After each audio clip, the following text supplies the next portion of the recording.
College game day comes to Athens for a top 10 matchup against Georgia and Ole Miss. I'm joined by our Georgia beat writer, Chip Towers.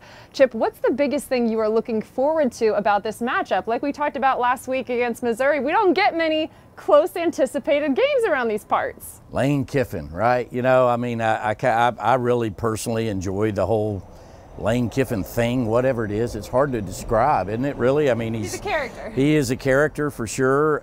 And, you know, I talked to Kirby about it this week. You know, he's also a pretty good offensive coach. I think that kind of gets lost in all his tweets and having his dog on the sideline and all the other things that he brings to the table. He's a really good offensive coach, and, you know, he's got a good offensive team coming in here. So I certainly think about that, but I definitely think about the relationship of Lane and Kirby. You know, they're so different, but they did coach together for, you know, over 2 years together in Tuscaloosa. They went at it, you know, daily in practice back in those days. And finally, as head coaches, they get to meet for the first time. So that's certainly the thing that I'm looking forward kind of to the most, is just that match of wits between just a really quirky dude and the best coach in college football today.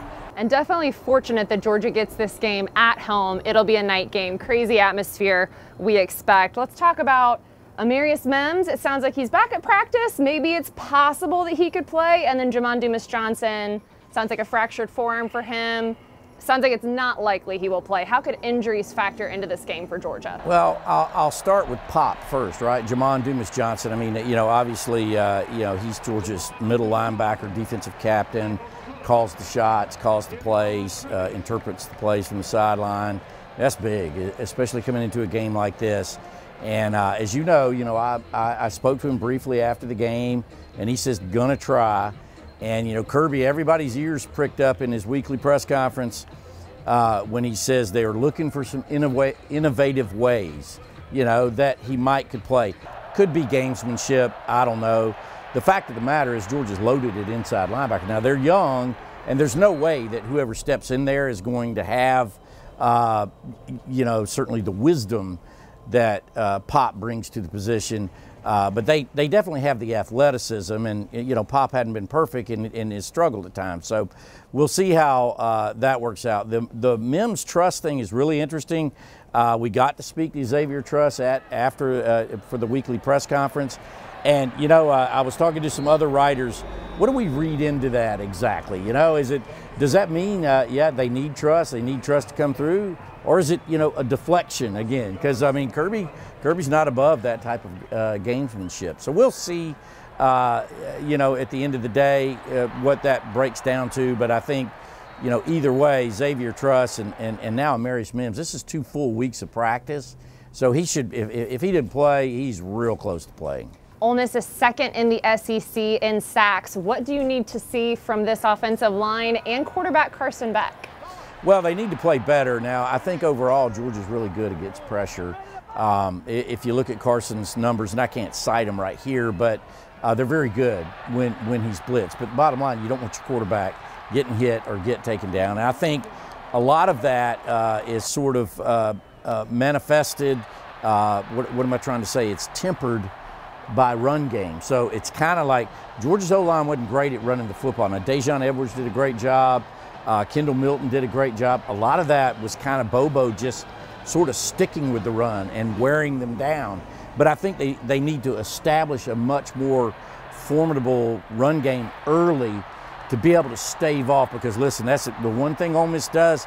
They don't fool around. They start fast, and they're going to try to make some plays via the pass rush. I expect them to try to do that on Saturday. What does Georgia's defense need to do up against running back Quinshon Judkins? Yeah, no, it's you know, they're going to have to tackle.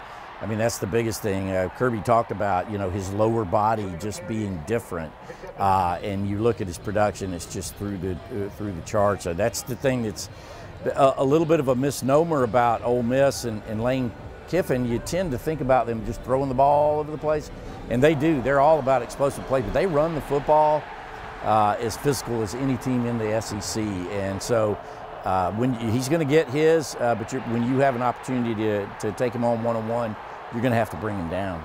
This senior class, it'll be senior night on Saturday. This senior class has 3 losses. How impressive has this senior class been?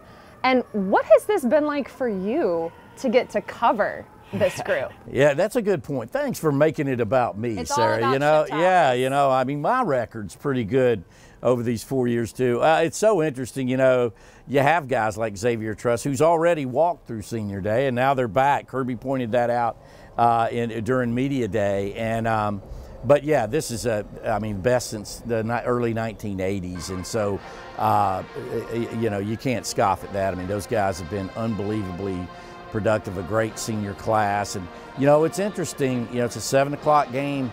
There's a lot of emotion involved with senior days. There always are, and I've heard coaches say that I wish we'd just skip that or do it earlier in the year, because being the last game, it's a big deal. Kind of snuck up on me. It's like, oh yeah, this is it for Sanford Stadium this week. I mean, actually, a story behind the story that we hadn't even touched on is they're going to resume construction at this place as soon as this game's over Saturday. Boom, the cranes are coming in. So more change in the future here at Sanford Stadium. But 7 o'clock game, under the lights.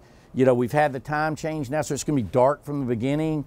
I anticipate an environment that we haven't seen since the Tennessee game last year, and Georgia needs it against this opponent. Shaping up to be a good one, an exciting one on Saturday. Thanks to all of you for watching. Make sure you go to ajc.com or subscribe to our YouTube channel to find more videos just like this one.